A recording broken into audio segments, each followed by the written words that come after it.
Hello, my darling, and welcome to today's story time. Please make sure to like, comment, and subscribe. And now, on with our story time. How people lived in the time of Odysseus. When Odysseus was a young man, he wished to marry a princess of his own rank. Now there were at that time many kings in Greece, and you must be told how they lived.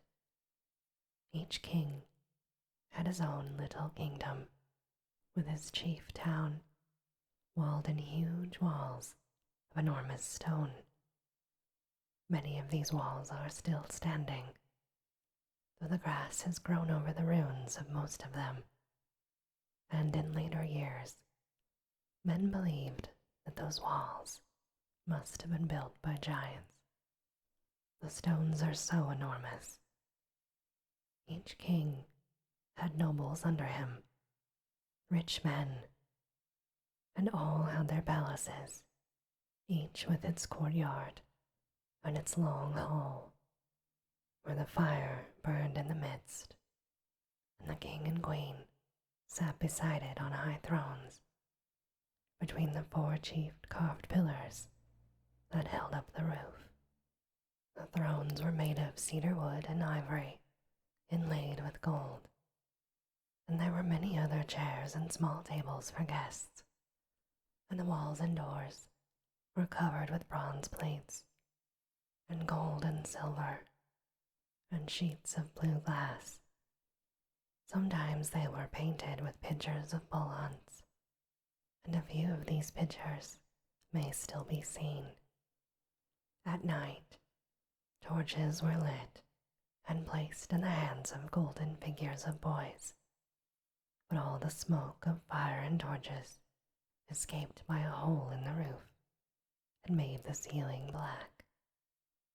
On the walls hung swords and spears, and helmets and shields, which needed to be often cleaned from the stains of the smoke. The minstrel, or poet, sat beside the king and queen, and after supper he struck his harp and sang stories of old wars. At night, the king and queen slept in their own place, and the women in their own rooms. The princesses had their chambers upstairs, and the young princes had each his room built separate in the courtyard. There were bathrooms with polished baths, where guests were taken when they arrived, dirty from a journey. The guests lay at night on beds in the portico, for the climate was warm. There were plenty of servants, who were usually slaves taken in war, but they were very kindly treated and were friendly with their masters. No coined money was used. People paid for things in cattle or in weighed pieces of gold. Rich men had plenty of gold cups and gold-hilted swords and bracelets and brooches. The kings were the leaders in war and judges in peace, and did sacrifices to the gods, killing cattle and swine and sheep, on which they afterwards dined. They dressed in a simple way, in a long smock of linen or silk, which fell almost to their feet, but was tucked up into a belt around the waist, and worn longer or shorter as they happened to choose. Where it needed fastening at the throat, gold brooches were used, beautifully made, with safety pins. The garment was much like the plaid that the Highlanders used to wear, with its belt and brooches. Over it, the Greeks wore great cloaks of woolen cloth when the weather was cold, but these they did not use in battle. They fastened their breastplates in war over their smocks, and had other armor covering the lower parts of the body, leg armor called greaves, while the great shield which guarded the whole body from throat to ankles was carried by a broad belt slung around the neck. The sword was worn in another belt, crossing the shield belt. They had light shoes in peace, and higher and heavier boots in war, or for walking across the country. The women wore the smock, with more brooches and jewels than the men, and had head coverings with veils and mantles all over, necklaces of gold and amber, earrings, and bracelets of gold or bronze. The colors of their dresses were various, chiefly white and purple, and, when in mourning, they wore very dark blue, but never black. All the armor and the sword blades and spearheads were made not of steel or iron, but of bronze, a mixture of copper and tin. The shields were made of several thicknesses of leather, with a plating of bronze above. Tools, such as axes and plowshares, were either of iron or bronze, and so were the blades of knives and daggers. To us, the houses and way of living would have seemed very splendid, and also, in some ways, rather rough. The palace floors, at least in the house of Odysseus, were littered with bones and feet of the oxen slayed for food. But this happened when Odysseus had been gone a long time from home. The floor in the hall of the house of Odysseus was not boarded with planks or paved with stone. It was made of clay, for he was a poor king of small islands. The cooking was coarse. A pig or sheep was killed, roasted, and eaten immediately. We never hear of boiling meat, and though people likely ate fish, we never hear of their doing so, except when no meat could be procured. Still, some people must have liked them, for in the pictures that were painted or cut in precious stones in these times, we see the half-naked fishermen walking home, carrying large fish.